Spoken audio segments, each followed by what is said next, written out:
Halo 3 has now been out on PC for a little over 3 weeks, which is honestly crazy how fast time can fly by. Today we're just going to take a peek at the player base numbers to see if Halo 3 has managed to revive the Master Chief Collection on PC, and then we're going to briefly mention some of the upcoming features that 343 has planned for Halo 3 and the Master Chief Collection as a whole.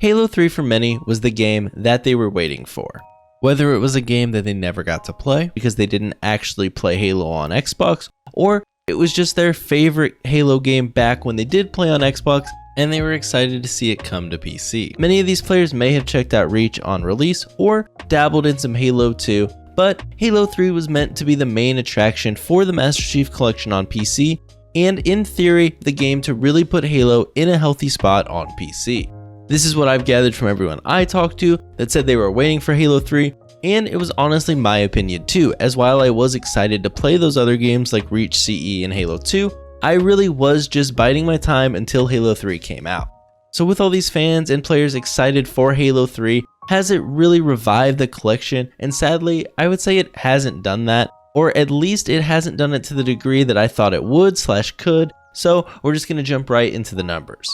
Halo 3, as many of you know, did this weird shadow drop where the game came out roughly 12 hours before its scheduled release date. And the only reason that I'm mentioning this now is I think it hurt the peak concurrent player numbers for the game. This really doesn't matter, as player retention is what will keep the game going and really the only number that we're going to focus on, but I did feel it was worth mentioning, as I strongly believe we would have seen a higher peak than we did had the game released at its scheduled time. So as you can see, this peak number that the game hit was about 54,000 concurrent players, which the game hit the following day, and if I remember correctly, it was in the evening North American time. So despite the peak number not being as high as I thought it could have been, it is still the highest peak players that Halo has seen on PC since the drop of Reach back in December. It outperformed both Halo CE, which brought in roughly 34,000 peak concurrent players, and Halo 2, which brought in roughly 45,000 peak concurrent players. Now I do want to point out that all these numbers I'm referencing are pulled from SteamDB. One thing that you're going to easily notice on the graph is the ginormous drop off the prior games had. Reach went from 161 peak concurrent players on launch to roughly 17 by the start of January. CE went from about a 34,000 peak concurrent player to below 10k within a month, and Halo 2 kinda did the same. Not healthy numbers by any means, and one of the main factors why so many people complain about playlists being dead, which is actually a topic that we're going to touch on a bit later. So while we're not a full month out from the release of Halo 3, we are pretty dang close, and Halo 3 is holding just barely above peak concurrent players of 20,000 players a day, which honestly isn't that bad for a game from 2007, and at the very least I am still able to find ranked matches in the Halo 3 playlist. Although I have heard that that does become an issue as you become higher ranked. Most of the social Halo 3 playlists are easy enough to find matches in as long as you're playing in peak times like in the North American evenings.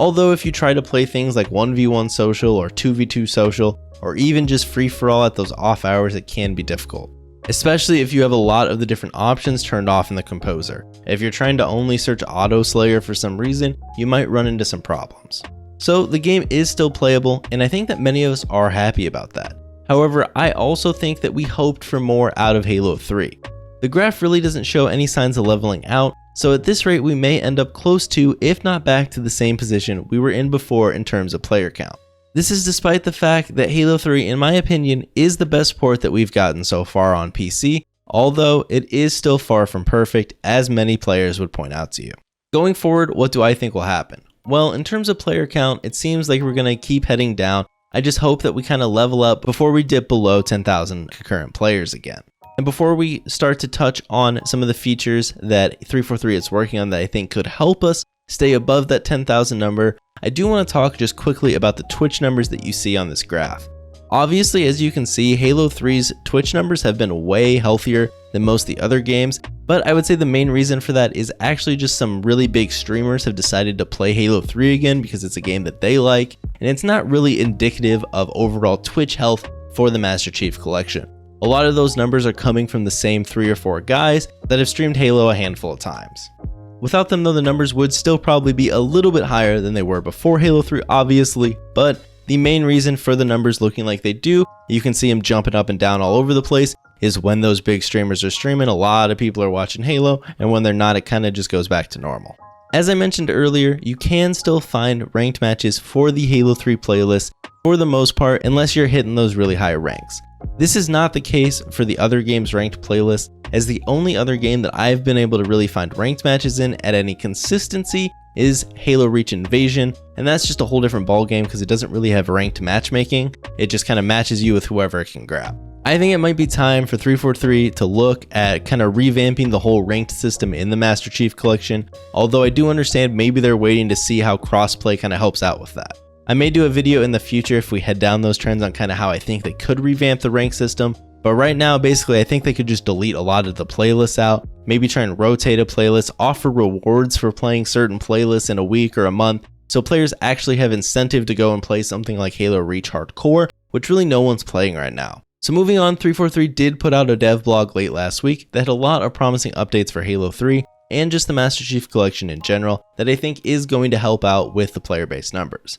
Fighting for ODST is probably coming in the next month or so, and with that is obviously going to be ODST, but also some cool things like the silenced SMG and TAC Mag being added for Halo 3 multiplayer. They also mentioned the possibility of getting Season 3 of the Season Pass, which is going to include skins and content for Halo 3, and that I'm pretty excited about, as I really didn't care for the CE skins that we got with Season 2, since I'm not really playing much CE at the time. 343 has also confirmed features that are planned for this year, and this includes crossplay, input-based matchmaking, a server region selection, custom game browser, per-game graphics options, per-game audio options, mouse and keyboard support for Xbox, PC file share, double keybinds for all the games, view model adjustments for all the games, in-game FPS caps and adjustments, and Steam account linking. They also kind of went on to mention that things that are going to release together are crossplay, input-based matchmaking, and server region selection, and then another batch is going to be the custom game browser, per-game graphics options, and mouse and keyboard support for Xbox. These are all really awesome features, and I am glad to see these all being planned to be released before the end of 2020, as I was starting to worry that we might not see some of these things. I think the biggest two features out of this list that are really going to help the player base numbers are crossplay and the custom game browser. Crossplay is going to be great because it's going to allow the Xbox players to play with the PC players obviously, which is just going to lower your queue times and make it easier to find matches in all sorts of playlists. Hopefully this revives some of the ranked playlists, because it is my understanding that some of the ranked playlists that are dead on PC have some people playing on Xbox, so if you get those combined into one pool, we might actually be able to keep some more of these playlists alive, which is why I kind of think, like I mentioned earlier, that 343 might be waiting to see how crossplay affects the ranked playlists before they mess with them at all. The custom game browser is also going to be huge, as that's going to really help out the custom game and the Forge scene, as now they won't have to invite all their friends to play lobbies or use third-party custom server browsers. They'll just be able to go to them in game and find all sorts of fun things to play. Maybe you're someone who just wants to play hardcore 8s, you'll be able to find that. Or you're someone that wants to only play Fat Kid and doesn't want to play anything else, you'll be able to find things like that too. I've talked about this before, but I'd love to see some type of mod support implemented with the custom game browser, so the host could host a modded map or game mode, and then players could join it and automatically download the map or game mode. They didn't mention that that is being worked on or coming, but it's just something that I want to throw out there. Also, on top of all these features, they have committed to bringing the ODST campaign and Halo 4 on PC, along with ODST Firefight with updated networking to both Xbox and PC in 2020. I think that some of these features will definitely bring some players back with not only those new games and new content obviously, but also just some major improvements to the existing games that will make the player base happy. I am really interested though to see how crossplay and input-based matchmaking along with the server selection is going to play out.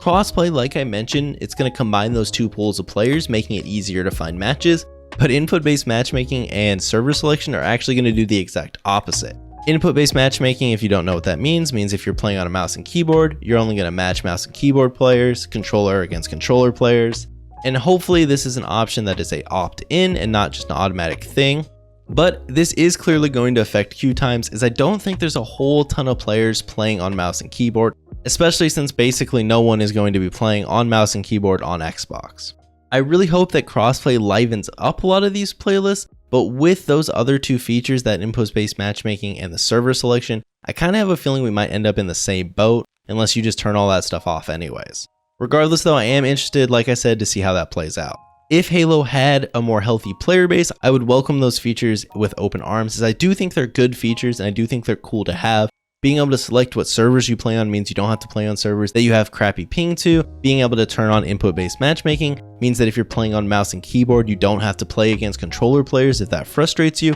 And I think those are great features. I'm just a little worried that Halo currently doesn't have the player base to support that. I do think though that some of this stuff could be a testbed for Infinite, so if that is the case, I don't mind them testing this stuff out on MCC to make sure that they get it right when we get it in Infinite, because I think we're going to see a lot of these same features, or at least I hope we're going to see a lot of these same features in that game. So in closing, while Halo 3 clearly has not revived Halo on PC as I've kind of shown, and made any type of juggernaut in the gaming space again, it is in a healthier spot than it was before. And I think that some of the improvements that we have coming in the next 4 months is only going to add to that. As always, if you enjoyed the video, you know what to do. If you want to chat with me live or just ask me any questions that you have, you can catch me over on Twitch at twitch.tv/Arrrash with 3 R's. And if that isn't enough me for you, you can also follow me on Twitter at Arrrash with 4 R's. With that said, I'll see you all next time.